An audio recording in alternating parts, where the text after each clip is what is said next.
اعوذ باللہ من الشیطان الرجیم بسم اللہ الرحمن الرحیم اللہم صلی علی سیدنا و مولانا محمد النبی الامی الہاشمی اللہم صلی علی سیدنا و مولانا محمد معدن الجود والکرم و آلہ و بارک وسلم جزا اللہ عنا سیدنا و مولانا محمد صلی اللہ علیہ وسلم ما هو اہلہ۔ ارباب علم و بصیرت 18 ذوالحجہ اسلام کی تاریخ میں اہم ترین مقام رکھتا ہے۔ 18 ذوالحجہ کو داماد رسول، دوہرا داماد رسول، ناشر قرآن، حسنین کریم، رسول اللہ صلی اللہ تعالی علیہ وسلم کے فرمان کے مطابق حیا کے پیکر، مدنی کریم صلی اللہ تعالی علیہ وسلم کی حدیث کے مطابق آسمان کے فرشتے جس شخص سے حیا کریں، سیدنا عثمان ابن عفان، غنی، سخاوت، غنا، حیا، جس پر اتمام حجت ہوں، سیدنا عثمان ابن عفان رضی اللہ تعالی عنہ، ان کا یوم شہادت حضرت عثمان غنی، وہ عثمان غنی دنیا کا وہ انسان جس انسان نے روزہ تو زمین پر رکھا لیکن افطار رسول اللہ صلی اللہ تعالی علیہ وسلم کے پاس جنت الفردوس میں فرمایا، جن کو قرآن پاک کی تلاوت کے دوران شہید کیا گیا، جن کو روزے کی حالت میں شہید کیا گیا، جن کو بلوائیوں نے 40 دن کے محاصرے میں بھوکا پیاسا رکھ کر شہید کیا گیا، اور اس انسان کو شہید کیا گیا جس انسان نے پورے مدینہ کو پانی کی نعمت فراہم کی۔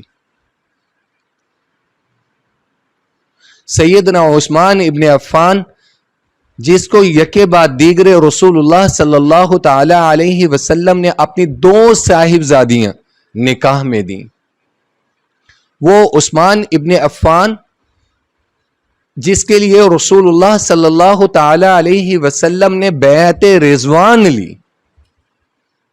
وہ عثمان ابن عفان جس کے بارے میں قرآن نے کہا السابقون الاولون، وہ عثمان ابن عفان جس درخت کے نیچے حضرت عثمان کے لیے بیعت لی گئی، اللہ رب العزت کی ذات نے اس درخت کو بھی عزت اور تکریم دیتے ہوئے اس درخت کا ذکر بھی قرآن پاک میں تحت الشجرہ فرما دیا۔ ان کی شہادت، ہم مسلمان شہیدوں کا ماتم نہیں کرتے، ہم مسلمان شہیدوں کا غم نہیں کرتے، ہم ان کے مناقب، ان کے فضائل، ان کی برکات، ان کے فیوز و برکات ہم آنے والی امتوں کو، آنے والے دین کے طالب علموں کو بتایا کرتے ہیں۔ اور دوسرا واقعہ جو غدیر خم کے نام سے موسوم ہے، عربی میں غدیر ایک تالاب کو کہتے ہیں، وہ تالاب جہاں پر بارش کا یا سیلابی پانی اکٹھا ہو جائے اس کو غدیر کہا جاتا ہے۔ اور مکۃ المکرمہ سے مدینہ کی طرف جب آپ جاتے ہیں تو راستے میں ایک جگہ ہے، اس جگہ کا نام خم ہے۔ تو یہاں پر جو واقعہ پیش آیا، اس کو غدیر خم اس جگہ کی مناسبت سے کہا جاتا ہے۔ اور یہاں پر مشہور حدیث جو تمام ایمان والے جانتے ہیں، من کنت مولاہ فہذا علی مولاہ، رسول اللہ صلی اللہ تعالی علیہ وسلم نے ارشاد فرمایا، جس کو صحیح بخاری میں، صحیح مسلم میں، ابن ماجہ میں روایت کیا گیا ہے۔ اور کسی راوی نے سوائے کہ کسی راوی نے اس حدیث کی صحت پر یا اس حدیث کے صحیح ہونے پر اعتراض نہیں اٹھایا۔ ارباب علم و بصیرت مسلکی اور تفرقہ بازی سے ان اختلافات کو بالائے طاق رکھتے ہوئے علمی، منطقی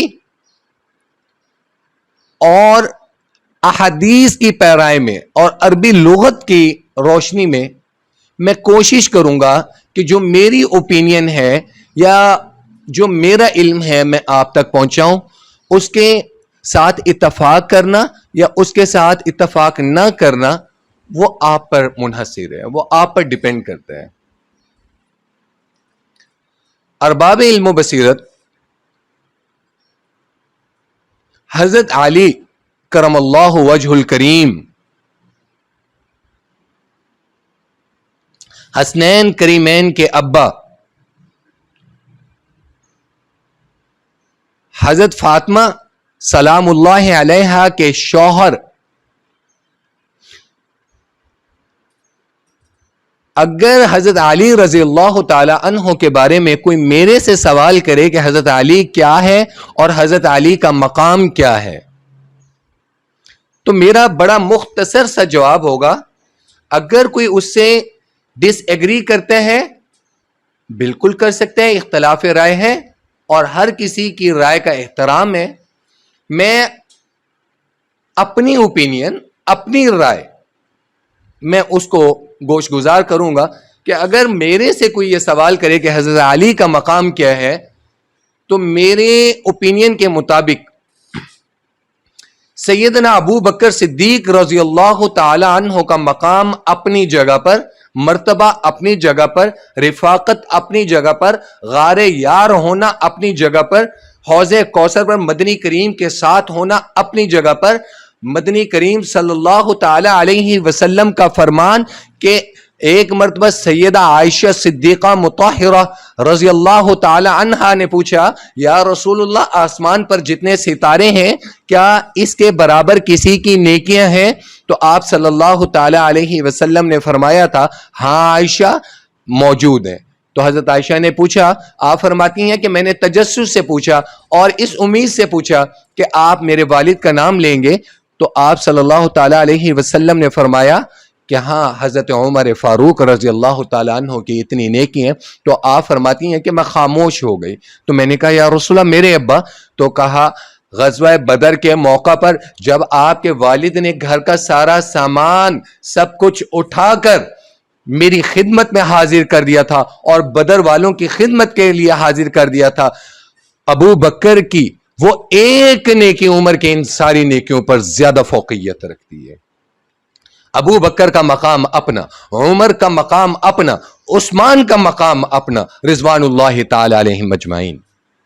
لیکن اگر کوئی میرے سے پوچھے کہ علی کا مقام کیا ہے، میری اوپینین کے مطابق تمام فقہا امت محمدیہ کے، تمام صلحاء امت محمدیہ کے، تمام محدثین، تمام مفسرین، تمام تابعین، تمام تبع تابعین، تمام صحابہ رضوان اللہ تعالی علیہم اجمعین سے اعلیٰ اور عرفہ مقام اگر کسی کا ہے تو وہ مولا علی علیہ السلام کا ہے۔ یہ حضرت علی کا مقام ہے اور الحمدللہ اس مقام پر اہل سنت والجماعت بھی متفق ہے۔ اب آگے چلیں، ایک حدیث یہاں پر گوش گزار کرنا لازمی ہے۔ حضرت علی کے فضائل میں رسول اللہ صلی اللہ تعالی علیہ وسلم نے ارشاد فرمایا، علی تجھے مجھ سے ایسے نسبت ہے جیسے ہارون علیہ السلام کو موسیٰ سے نسبت تھی، صرف آپ نبی نہیں ہیں۔ یہ فضائل ہے۔ من کنت مولاہ فعلی مولاہ، یا من کنت مولاہ فہذا علی مولاہ، او کما قال رسول اللہ صلی اللہ تعالی علیہ وسلم۔ اس حدیث کا پس منظر کیا ہے؟ غدیر خم کا پس منظر کیا ہے؟ واقعہ کیا ہے؟ ارباب علم و بصیرت اس سے پہلے ایک چیز سمجھنے کی کوشش فرمائیے گا. دین کی تکمیل کب ہوئی ہے؟ 9 ذی الحج کو. دین کی تکمیل کب ہوئی ہے؟ 9 ذی الحج کو، جب مدنی کریم صلی اللہ تعالی علیہ وسلم نے خطبہ حجۃ الوداع فرمایا. آپ صلی اللہ تعالی علیہ وسلم کا آخری حج 9 ذی الحج کو نازل ہونے والی آخری وحی، ختم نبوت پر لگنے والی آخری مہر، آسمان اور زمین کا وحی کے ذریعے ہونے والا رابطہ مکمل ہونے لگا ہے.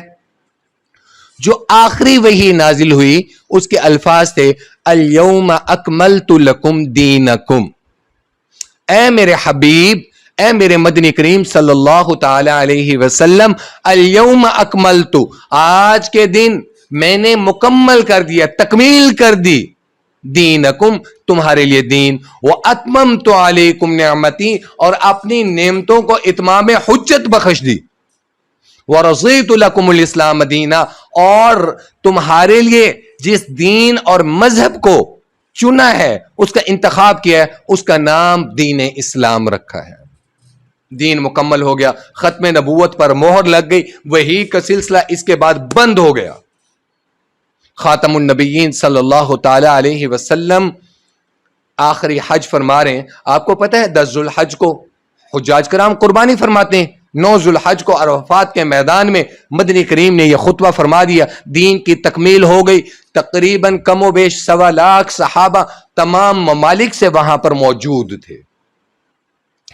اگر وہاں پر رسول اللہ صلی اللہ تعالی علیہ وسلم نے کوئی نئی چیز، کوئی اپنا جانشین، اپنی خلافت، اپنا نائب، اپنا امام کسی کو مقرر فرمانا تھا تو اس سے بہتر جگہ، اس سے بہتر مقام، اس سے بہتر آڈینس نہیں ہو سکتی تھی کہ تمام صحابہ موجود ہیں، مشرق و مغرب، شمال جنوب، ہر جگہ کا صحابی موجود ہے وہاں پر. حج مکمل ہو گیا، دین مکمل ہو گیا، ختم نبوت کی تکمیل ہو گئی، وحی کا سلسلہ ختم ہو گیا. اب حجاج کرام نے اپنے اپنے علاقوں کو جانا شروع کر دیا، واپسی شروع ہو گئی. حج کے بعد سفر پیدل ہوا کرتے تھے، جہاز نہیں تھے، سواریاں یہی ہوتی تھیں، اونٹ، گھوڑے، اور پیدل حج ہوتے تھے. جب حج مکمل ہو گیا، تمام صحابہ رضوان اللہ تعالی علیہم اجمعین اپنے اپنے گھروں کو واپس جانے لگ گئے، تو مدنی کریم صلی اللہ تعالی علیہ وسلم نے مدینے کی طرف، اپنے گھر کی طرف واپس روانہ ہونے لگے. وہاں پر جب روانہ ہو رہے ہیں تو راستے میں 18 ذی الحجہ کو خم کے مقام پر پڑاؤ ڈالا، تو آپ صلی اللہ تعالی علیہ وسلم نے صحابہ رضوان اللہ تعالی علیہم اجمعین سے کہا کہ اپنے جانوروں کو اس تالاب سے پانی وغیرہ پلا لو، تھوڑی دیر سے سالو، اب ہم آگے چلیں گے. مین وائل اس سارے عرصے کے دوران میں حضرت علی رضی اللہ تعالی عنہ کے ساتھ بطور خمس حضرت علی رضی اللہ تعالی عنہ نے ایک لونڈی، ایک غلام، ایک خادمہ حاصل کی جو یمن سے آئی ہوئی تھی. اس پر حضرت بریدہ اسلمی رضی اللہ تعالی عنہ کے ساتھ حضرت علی کے ساتھ بحث مباحثہ شروع ہو گیا.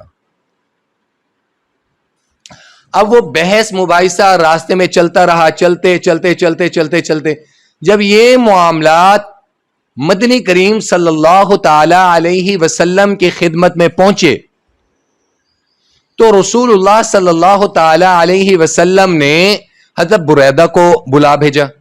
آ گئے تو رسول اللہ صلی اللہ تعالی علیہ وسلم نے پوچھا، یا بریدہ اتبغض علی، کیا تم علی کے ساتھ، تمہیں کوئی تحفظات ہیں، کسی چیز پر اختلافات ہیں؟ تو حضرت بریدہ نے فرمایا، یا رسول اللہ بالکل ایسا ہی ہے، نعم. تو اس موقع پر رسول اللہ صلی اللہ تعالی علیہ وسلم نے فرمایا، میں انسان ہوں، ہو سکتا ہے کہ ان قریب مجھے پروردگار کی طرف سے بلاوا آ جائے، اس لیے میں تمہیں اپنے اہل بیت سے محبت کی تاکید کرتا ہوں. ایک بات. پھر اس کے بعد آپ صلی اللہ تعالی علیہ وسلم نے فرمایا، یا برائدہ من کنت مولاہ فعلی مولاہ او کما قال رسول اللہ صلی اللہ تعالی علیہ وسلم. اے برائدہ، میں جس کا مولا ہوں، میں جس کا دوست ہوں، علی اس کا دوست ہے. ارباب علم و بصیرت اگر اسی حدیث کو آپ آگے لے کر چلیں، حدیث کے الفاظ مکمل یہ ہیں، من کنت مولاہ فعلی مولاہ. یہ حدیث کا ایک حصہ ہے. حدیث کا دوسرا حصہ دیکھا جائے، اللہم مووالی موالاہ وعاد من عاداہ. اللہم موال موالاہ وعاد من عاداہ او کما قال رسول اللہ صلی اللہ تعالی علیہ وسلم. جس کا میں دوست ہوں، علی اس کا دوست ہے. اے اللہ، جو علی کو دوست رکھے تو اس کو اپنا دوست رکھ، اپنا محبوب رکھ. جو علی سے بغض رکھے، جو علی سے عداوت رکھے، اے اللہ تو اس سے عداوت رکھ. اب عداوت جو ہوتی ہے وہ سردار کے ساتھ نہیں ہوا کرتی. اگر یہاں پہ مولا کا لفظ آپ سردار لیتے ہیں یا اپنی جانشینی آپ سمجھتے ہیں کہ رسول اللہ صلی اللہ تعالی علیہ وسلم نے حضرت علی کو اپنا جانشین مقرر فرمایا تھا، تو ارباب علم و بصیرت ایک چیز آپ ایک دنیاوی طور پر دیکھیں. آپ پڑھے لکھے لوگ ہیں، اس پیرائے میں ایک چیز سوچیں کہ اگر حضرت علی کی خلافت کا اعلان فرمانا ہوتا تو کیا خطبہ حجت الوداع پر، جہاں پر 1.25 لاکھ صحابہ موجود تھے اور 1.25 لاکھ صحابہ کو تاکید فرمانی تھی اور عرفات کا میدان تھا اور حج کا موقع تھا، تو کیا اس وقت تاکید نہیں فرمائی جا سکتی تھی؟ کیا اس وقت نہیں کہا جا سکتا تھا تاکہ صحابہ میں اختلاف نہ ہوتا خلافت پر؟ ایسا نہیں ہوا. کیا رسول اللہ صلی اللہ تعالی علیہ وسلم نے حضرت علی کی خلافت کا اعلان ایک تالاب کے کنارے اور چند صحابہ کے درمیان کرنا تھا؟ سوچنے کی چیز ہے.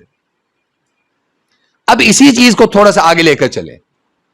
میں اپنے ان بھائیوں سے صرف چند باتیں گوش گزار کرنا چاہتا ہوں.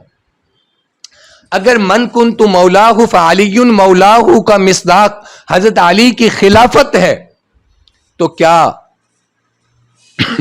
نعوذ باللہ من ذالک حضرت ابو بکر صدیق رضی اللہ تعالی عنہ جس وقت خلیفہ اول بنے، پھر حضرت عمر فاروق خلیفہ دوم بنے، حضرت عثمان غنی خلیفہ سوم بنے، تو کیا حضرت علی رسول اللہ صلی اللہ تعالی علیہ وسلم کے اس فرمان کی خلاف ورزی ہوتے ہوئے دیکھ رہے تھے؟ معاذ اللہ معاذ اللہ. کیا حضرت علی کمزور ہو چکے تھے؟ کیا حضرت علی کی ذوالفقار کہیں گم ہو چکی تھی؟ یہ وہی علی ہے جس سے خیبر آج بھی کانپتا ہے. یہ وہ علی ہے جس نے کفار اور مشرکین مکہ کے بڑے سے بڑے سرداروں کے سر قلم مفت کر دی. یہ وہ علی ہے کہ جس کو رسول اللہ صلی اللہ تعالی علیہ وسلم نے فرمایا تھا، علی تجھے مجھ سے ایسے نسبت ہے جیسے موسیٰ اور ہارون کو آپس میں تھی. تو کیا حضرت علی خاموش رہے؟ کیا باقی صحابہ رضوان اللہ تعالی علیہم اجمعین رسول اللہ صلی اللہ تعالی علیہ وسلم کی اس وصیت پر خاموش رہے؟ کیا اگر رسول اللہ صلی اللہ تعالی علیہ وسلم کے حکم کی خلاف ورزی پر اگر منکرین زکات نے زکات دینا چھوڑی تو حضرت ابو بکر صدیق رضی اللہ تعالی عنہ کے حکم پر مولا علی نے تلوار اٹھا کر منکرین زکات کا مقابلہ کیا تھا کہ نہیں کیا تھا؟ سرکوبی کی تھی کہ نہیں کی تھی؟ اگر کی تھی تو یہاں پر اگر حضرت علی رضی اللہ تعالی عنہ کو معلوم ہوتا کہ میری خلافت کی بات ہے اور رسول اللہ کی وصیت کو ٹالا جا رہا ہے تو حضرت علی نے ذوالفقار کو اٹھانا تھا. وہ ذوالفقار خاموش نہیں ہوئی تھی, وہ ذوالفقار ٹھنڈی نہیں ہوئی تھی, یا حضرت علی تلوار چلانا بھولے نہیں تھے, یا حضرت علی جہاد کرنا بھولے نہیں تھے. پھر حضرت عثمان کی شہادت کے بعد جب صحابہ رضوان اللہ تعالی علیہم اجمعین حضرت علی کے پاس خلافت کے لیے چل کر گئے تو حضرت علی نے خلافت لینے سے اس وقت انکار کیوں نہیں کیا؟ اس وقت انکار فرما دیا تھا آپ نے کہا تھا مجھے نہیں چاہیے خلافت. پھر تمام صحابہ کے اصرار پر حضرت علی نے خلافت لی. وہاں پر حضرت علی کہہ سکتے تھے کہ بھائی میں اب خلافت کیوں لوں جبکہ میرا حق تو پہلے تھا, لیکن حضرت علی نے ایسا نہیں فرمایا, بلکہ حضرت علی نے فرمایا تھا کہ تم لوگوں کو اکٹھا کرو, میں تم لوگوں میں سے کسی شخص کا انتخاب کر دیتا ہوں, مجھے چھوڑ دیں. لیکن صحابہ نے کہا تھا نہیں, ہم آپ ہی کو خلیفہ مانیں گے. اسی چیز کو اگر آگے لے کر چلا جائے تو پھر مسلم میں وہ روایت موجود ہے کہ جب رسول اللہ صلی اللہ تعالی علیہ وسلم اسی دنیا میں موجود, حضرت عباس رضی اللہ تعالی عنہ نے حضرت علی سے کہا تھا کہ آئیں علی اور جا کر رسول اللہ صلی اللہ تعالی علیہ وسلم کی خدمت میں سوال کریں کہ آپ کے بعد آپ کا جانشین یا آپ کے بعد آپ کا خلیفہ کون ہوگا. تو حضرت علی نے کہا تھا اے عباس, میں ہرگز رسول اللہ صلی اللہ تعالی علیہ وسلم سے یہ سوال نہیں کروں گا. کہیں ایسا نہ ہو کہ رسول اللہ صلی اللہ تعالی علیہ وسلم اس چیز پر ناراضگی کا اظہار فرما دیں. ورنہ حضرت علی کہہ سکتے تھے حضرت عباس کو کہ بھائی رسول اللہ صلی اللہ تعالی علیہ وسلم کے پاس اس سوال کو لے کر کیوں جاؤں جبکہ غدیر خم کے موقع پر رسول اللہ صلی اللہ تعالی علیہ وسلم میرے بارے میں فیصلہ فرما چکے ہیں. اس نص کو پیش کیا جاتا, اس نص کو, اس رسول اللہ صلی اللہ تعالی علیہ وسلم کی اس حدیث کو حضرت علی بطور ثبوت, بطور نص پیش کر سکتے تھے, بطور ایویڈنس وہ پیش کر سکتے تھے کہ یہ چیز میری خلافت کا معاملہ ہے. اور رسول اللہ صلی اللہ تعالی علیہ وسلم غدیر خم کے موقع پر ارشاد فرما چکے.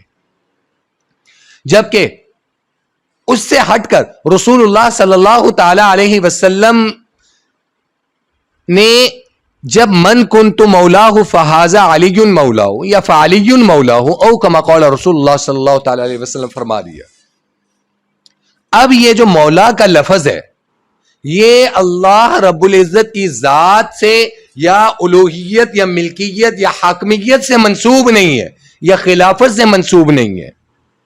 عربی لغت میں اگر دیکھا جائے تو اس سے مراد دوست, بہتر سودا کرنے والا, بہتر مال و معیشت کا سودا کرنے والا, بہتر ڈیلنگ کرنے والے کو بھی مولا فرمایا جاتا ہے, مولا کہا جاتا ہے.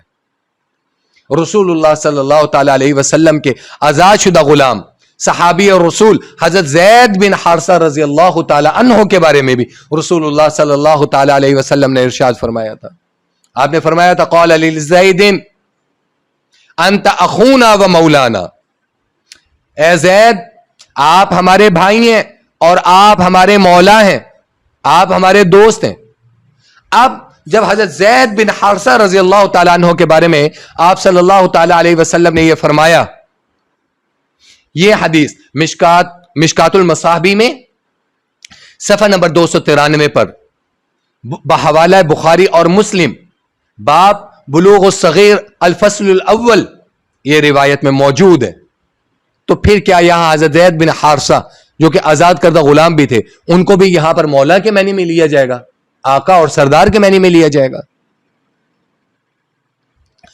اور ایک چیز اور گوش گزار کر دو, اس حدیث کے بعد رسول اللہ صلی اللہ تعالی علیہ وسلم نے ایک درس دے دیا آنے والی امت کو کہ علی سے یا میری آل سے بغض رکھنا, مجھ سے بغض رکھنا ہے, اور رسول اللہ سے بغض رکھنا کفر ہے.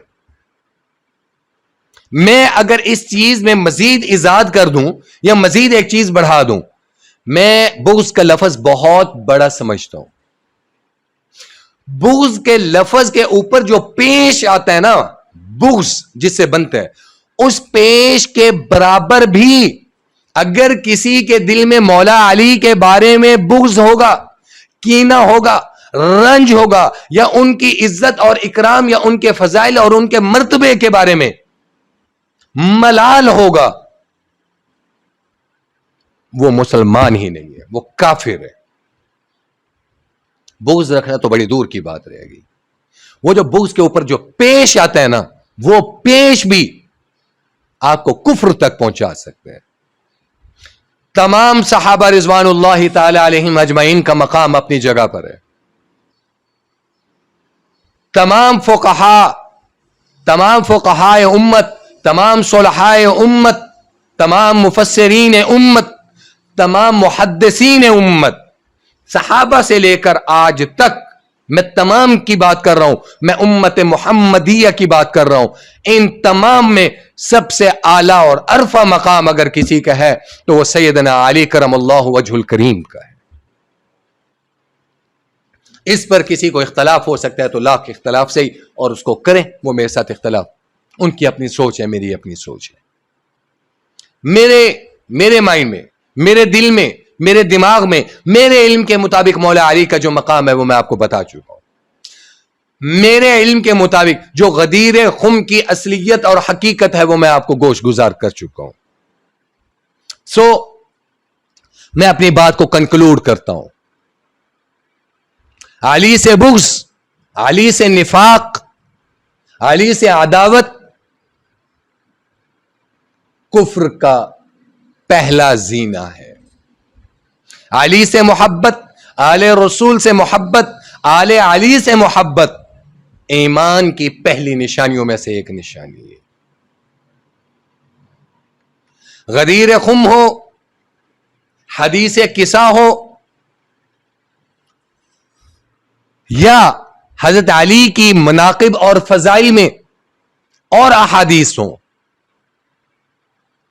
حضرت علی کے فضائل اور حضرت علی کے مناقب میں رسول اللہ صلی اللہ تعالی علیہ وسلم کا ایک فرمان ان سب پر بھاری ہے، جو آپ صلی اللہ تعالی علیہ وسلم نے یہ فرمایا کہ علی تجھے اور میری نسبت موسیٰ اور ہارون کی ہے. میرے نزدیک غدیر خم کی یہ جو حدیث ہے، من کنت مولاہ فعلی مولاہ، اس سے یہ حدیث کہ علی تیری اور میری نسبت موسیٰ اور ہارون والی ہے، یہ حضرت علی کے فضائل میں اور حضرت علی کے مناقب میں زیادہ مؤثر اور زیادہ بارآور ہے.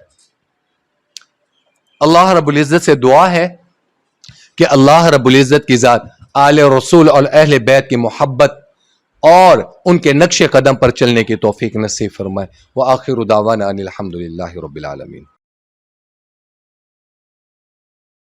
یا وجیہ الدین والکرم